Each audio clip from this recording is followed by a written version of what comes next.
fost odată o țară foarte superioară, unde locuitorii aveau o însușire rară, deși unii o considerau a fi barbară, care cum se maturiza se căra afară. Nu ușor, buric ușor, vrei ușor, flitic ușor. Nu ușor, buric ușor, vrei ușor, flitic ușor.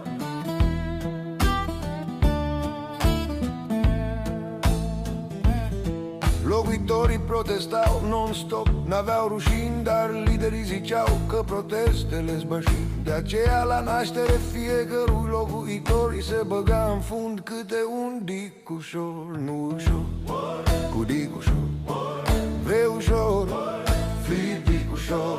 Nu ușor, cu dic ușor, vrei ușor, flitic ușor.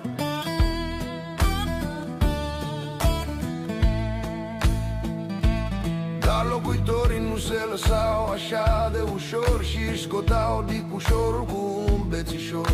De aceea degeaba le băga statul dicușoare, că bășinile în loc să scadă luau amploare. Nu-i ușor, cu dicușor, vrei ușor, flitic ușor. Nu-i ușor, cu dicușor, vrei ușor, flitic ușor.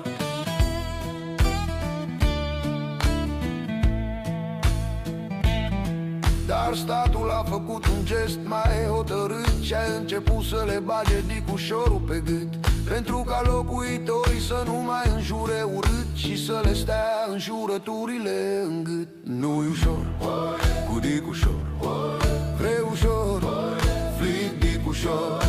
Nu-i ușor, cu dicușor, vrei ușor, flitic ușor.